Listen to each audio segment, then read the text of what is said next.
They laughed at the delivery guy, mocked him every chance they got, until the day he became their boss and handed them their termination papers. Dorian Matthews had been making deliveries in downtown Phoenix for almost a decade. He knew every alley, every service entrance, every receptionist who barely looked up when he dropped off a package. The work wasn't glamorous, but it paid the bills, and he took pride in doing it well. Most people saw him as just another uniform, someone who blended into the background, someone who didn't matter. And at Whitmore and Klein, a sleek, high-end marketing firm with marble floors and floor-to-ceiling windows, that attitude was especially strong. The first time Dorian walked through those glass doors, he had expected nothing more than a routine drop-off. But he quickly noticed the way the employees looked at him, like he was invisible, or worse, something to be dismissed. The receptionist barely glanced up as she signed for the package, already moving on to something more important. That was fine. He was used to that. But over time, he started noticing more, the whispers, the smirks, the way some employees chuckled when he walked past. At first, he told himself it was nothing, just his imagination. Until it wasn't. One afternoon, as he placed a delivery on the counter, a voice cut through the office noise. "Man, can you imagine if the delivery guy was our boss?" Laughter followed. Dorian didn't turn around, but he felt the heat rise in his chest. He recognized the voice, Ryan Caldwell, one of the senior account executives. Always dressed in tailored suits, always cracking jokes loud enough for others to hear. Another voice chimed in, this time a woman's. "Please. He's probably used to lifting boxes, not leading meetings." More laughter. Dorian kept his face neutral, giving the receptionist the tablet to sign. She handed it back without a word. He had dealt with worse. He had spent years learning how to ignore this kind of thing. But something about this moment stuck with him. It wasn't just the words. It was the confidence behind them, the certainty that someone like him could never be in charge. He walked toward the exit, passing rows of glass-walled offices where employees sat at sleek desks, sipping overpriced coffee and pretending to work. Some glanced at him, uninterested. Others barely noticed him at all. Just another delivery guy. Just another man passing through. But as he reached the door, he caught his reflection in the glass. His uniform, his delivery scanner clipped to his belt, his hands rough from years of lifting boxes. They saw him as nothing more than that uniform. And for the first time in a long time, that bothered him. Outside, the Arizona sun was blinding. He climbed into his van and sat there for a moment, gripping the steering wheel. He wasn't angry. Anger was fleeting. This was something deeper, something sharper. They thought they knew who he was. They had no idea. But soon they would. Dorian wasn't the type to dwell on things. He had dealt with his share of disrespect over the years. People talking down to him, assuming he was uneducated, acting like he was invisible. It wasn't new. It wasn't even surprising. But something about that moment in Whitmore and Klein stuck with him. That night, after finishing his last delivery, he parked his van outside his small apartment in Mesa. The place wasn't much. One bedroom, old carpet, a kitchen with cabinets that had seen better days. But it was his. He sat there in the dark for a while, gripping the steering wheel, staring at the glow of a streetlight outside his window. He had spent years telling himself it didn't matter what people thought of him, as long as he worked hard and made an honest living. But tonight, that logic wasn't holding up. The laughter at Whitmore and Klein wasn't just ignorance. It was certainty. Those people truly believed they were better than him, that someone like him could never be in a position of power. He needed to talk to someone. Dorian grabbed his phone and called the only person who had ever truly understood him, his older brother, Malcolm. Malcolm picked up after 2 rings. "Yo, you good?" Dorian asked. "I'm good." "What's up with you?" Dorian hesitated. "Had one of those days." Malcolm chuckled. "Let me guess. Some rich folks made you feel like you weren't supposed to be in their space?" Dorian exhaled, rubbing his forehead. "Something like that. Yeah, well, ain't nothing new." "It's not," Dorian admitted. But today was different. Malcolm didn't rush him to explain. He never did. He just waited. "They laughed," Dorian finally said. "Like, outright laughed at the idea of me being anything more than a delivery guy." Malcolm went quiet for a moment. "And that got to you?" "It did." Another pause. Then Malcolm said something Dorian wasn't expecting. "Good." Dorian frowned. "Good. Yeah. Means you're finally tired of it." Dorian sat back, staring at the dashboard. "What am I supposed to do? Quit my job because a couple of idiots don't respect me?" "Nah. But you're smarter than that." Smarter than them, too. Dorian let those words settle. He had always been good with numbers, strategy. When he was 16, he had turned a couple $100s into a few thousand by flipping sneakers.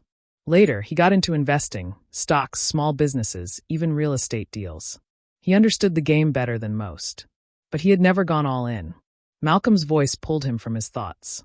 Remember what Dad used to say? When people only see you one way, you've got two choices. Prove them right or prove them wrong.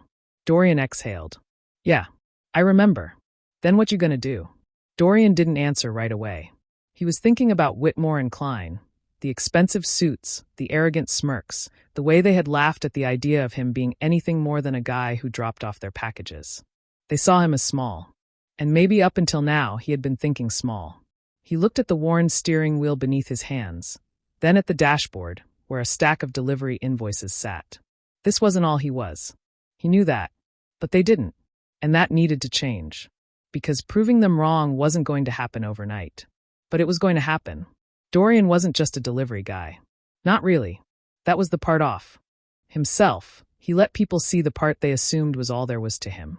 But behind the uniform, behind the routine drop-offs and worn-out work boots, there was another side of him, one that very few people knew about. Because while they spent their days crafting marketing campaigns and crunching client numbers, Dorian had been running numbers of his own. He had always had a mind for business.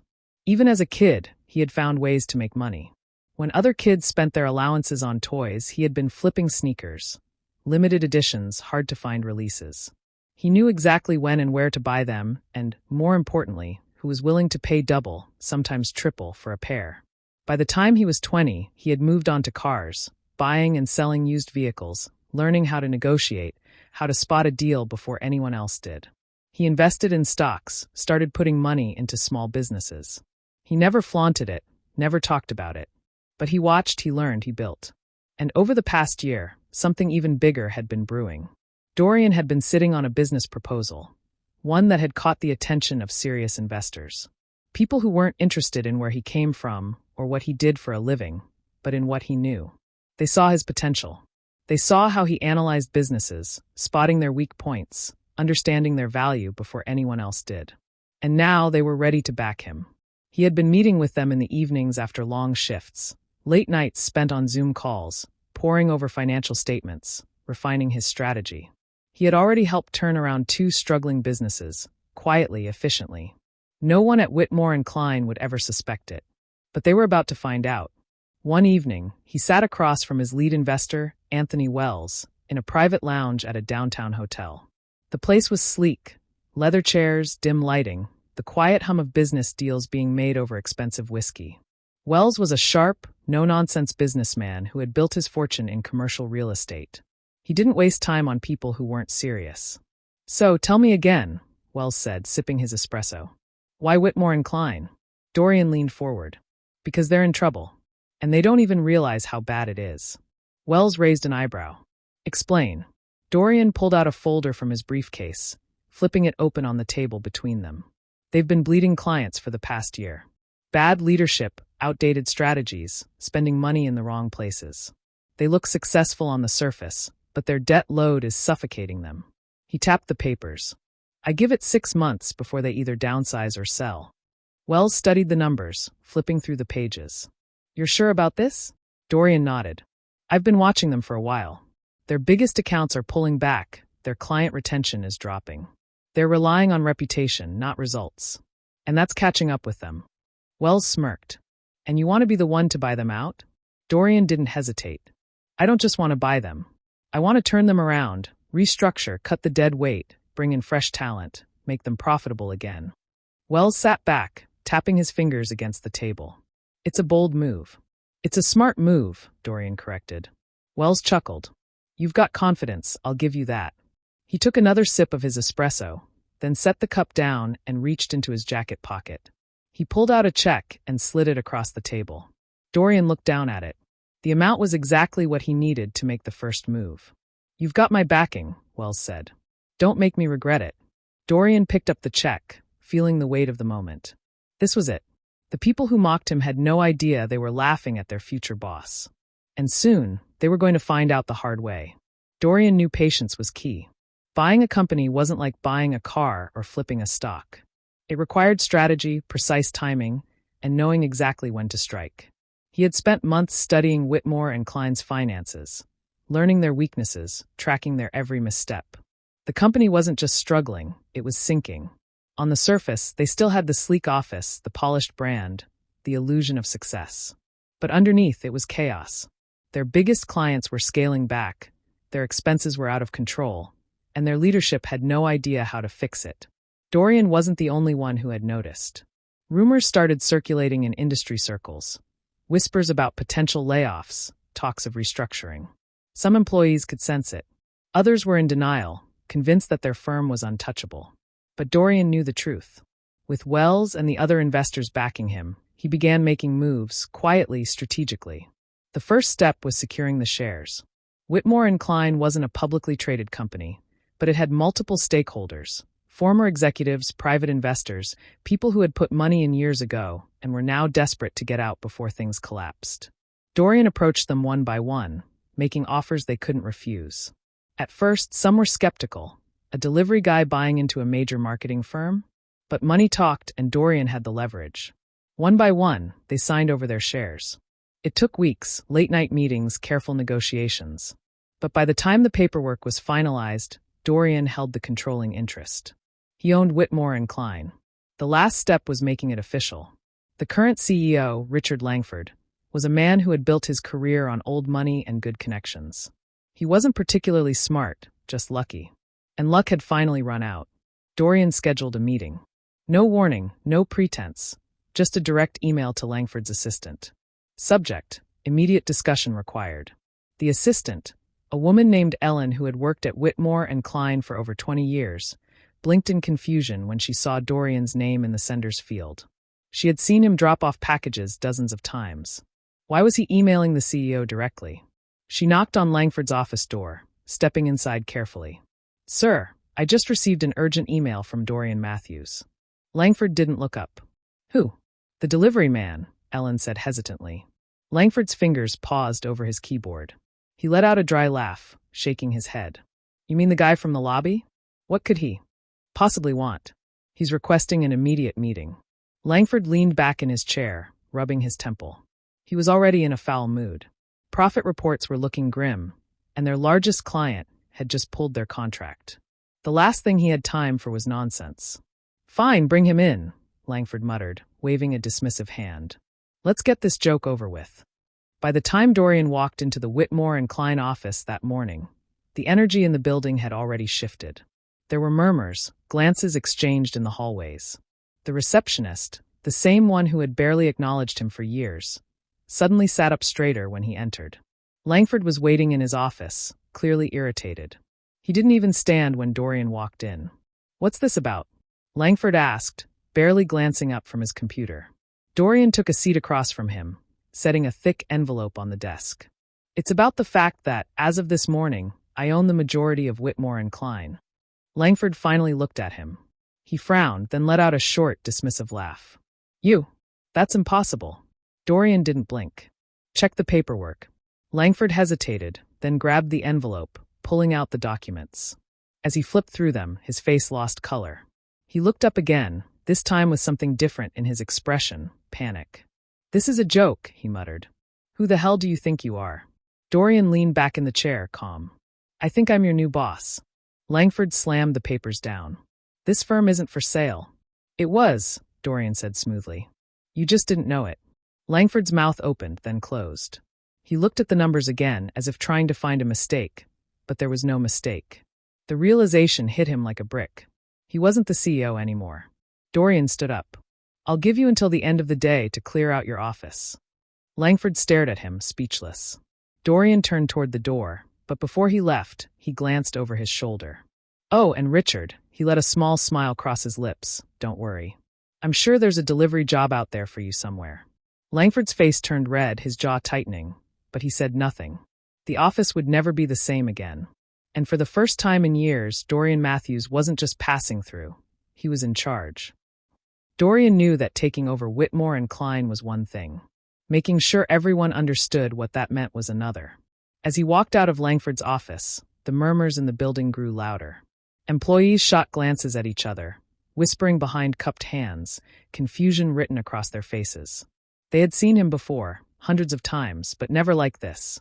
No uniform, no scanner clipped to his belt, just confidence in his stride and ownership in his presence. Some recognized the folder he had carried into the CEO's office. And when Langford's door slammed shut behind him, a few people stood up from their desks, trying to piece together what had just happened. Dorian ignored the stares. He had something more important to do. He turned to Ellen, Langford's longtime assistant. She was watching him carefully, her expression unreadable. "I need the entire company in the main conference room," Dorian said. 10 minutes. Ellen hesitated. She had worked for Langford for years, but she had also seen firsthand the cracks forming in the company. She glanced toward the closed office door, then back at Dorian.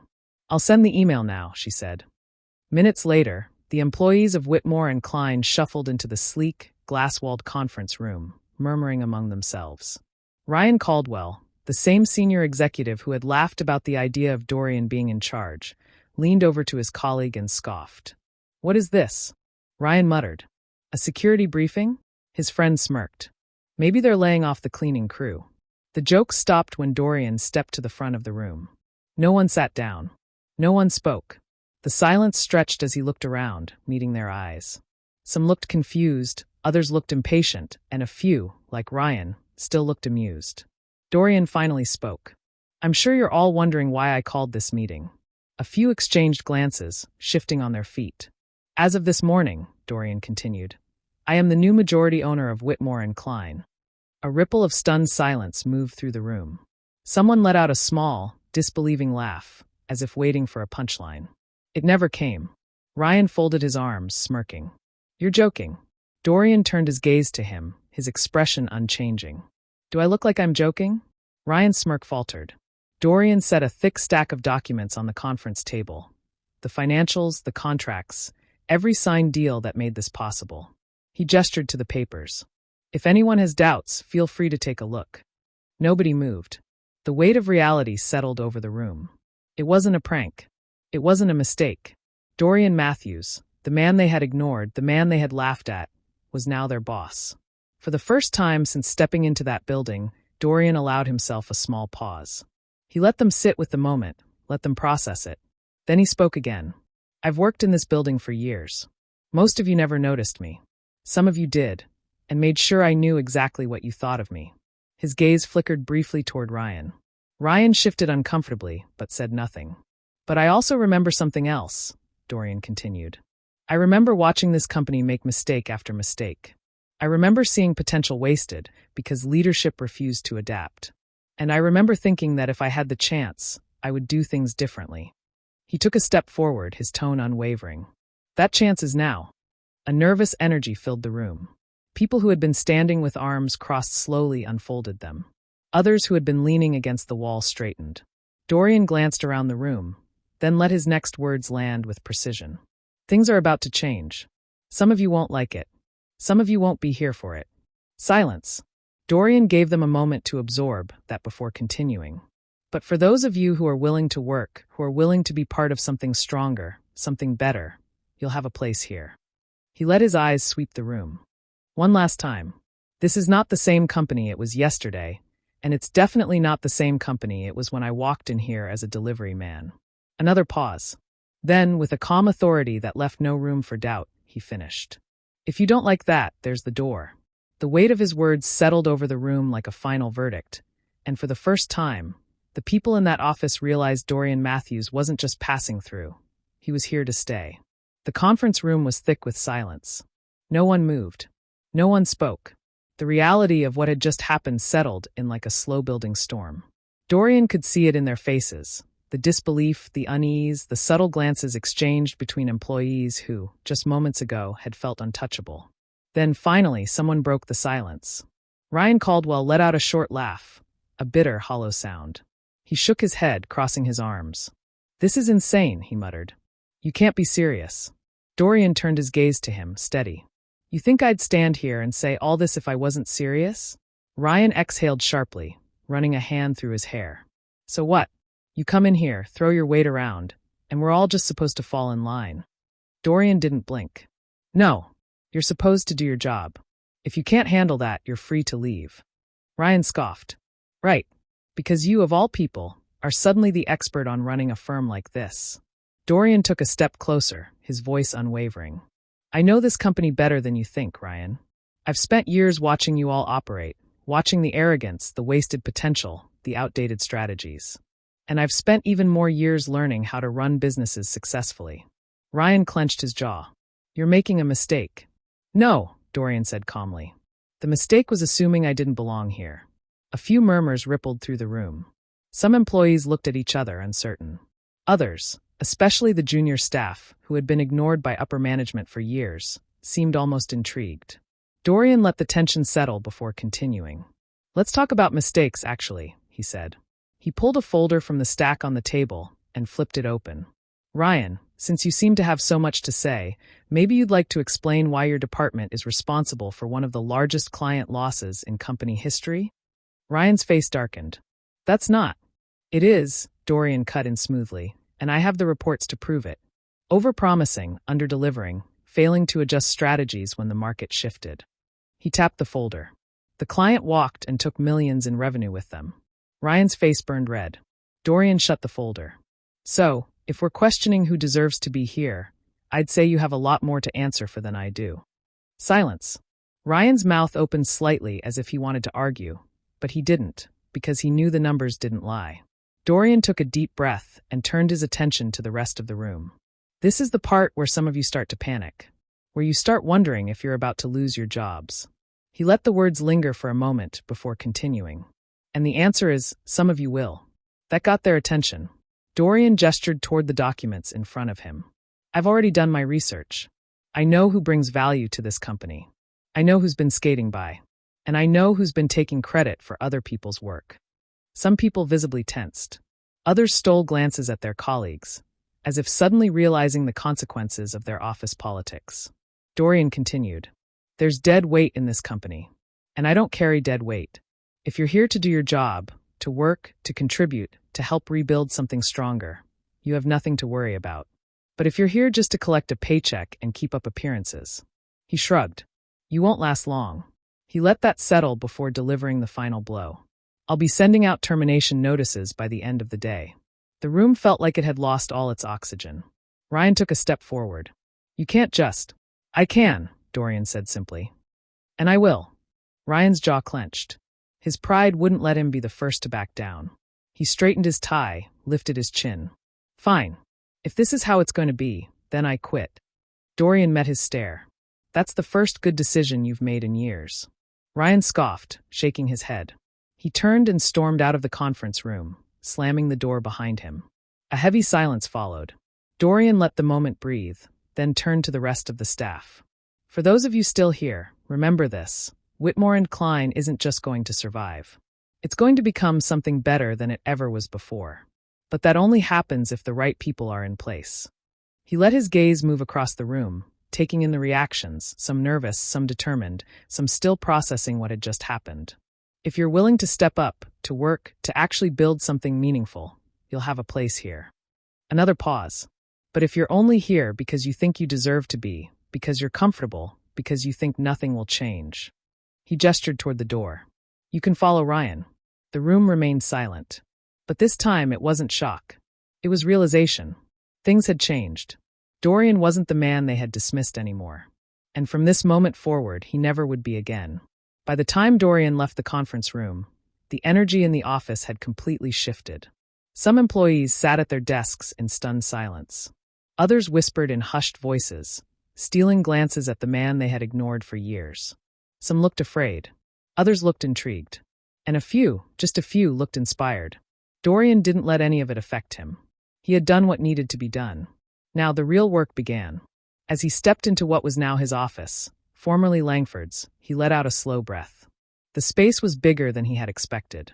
Leather furniture. Bookshelves lined with unread business books. A massive oak desk that probably cost more than his first car. He walked over to the floor-to-ceiling window, looking out over the city. This moment was supposed to feel different.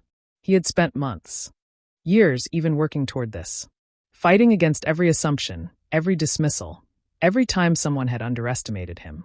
He had made it. He had proven them wrong. And yet, standing here, staring at the skyline, he realized something. This wasn't about revenge.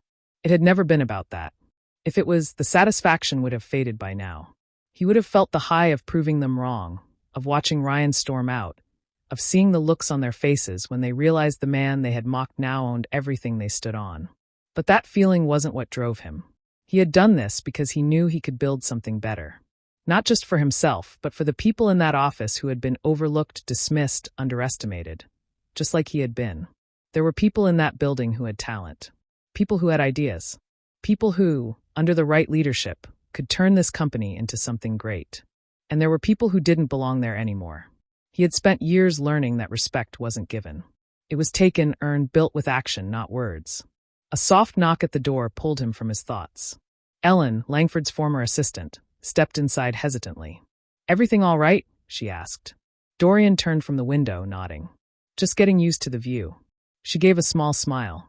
"I imagine it looks a lot different from this side." He studied her for a moment. She wasn't like the others. She had been in this company long enough to see its rise, its mistakes, and its slow decline. "I have a question for you," he said. She raised an eyebrow. "All right, why are you still here?" Ellen folded her arms, considering. "Because I love what this place used to be. And I think under the right leadership, it could be that again." Dorian nodded slowly. Ellen hesitated. "If I'm being honest, I didn't expect this. I've seen a lot of CEOs come and go, but I never thought I'd see this company end up in your hands." Dorian chuckled. Neither did they. She exhaled, shaking her head with a small smirk. "Langford's gone. Ryan quit. There's a lot of uncertainty right now. There always is when change happens." She studied him for a moment, then nodded. "Well, for what it's worth, I think this place could use some change." Dorian smirked. "Then let's get to work." As she walked out, he turned back to the window. Change was coming. Not just for Whitmore and Klein. Not just for the employees still trying to wrap their heads around what had happened. But for him. Because for the first time in his life, he wasn't just proving himself. He was leading. And this was only the beginning. The lesson was clear. Never underestimate someone just because of where they start. Because one day, they might be the ones signing your paycheck.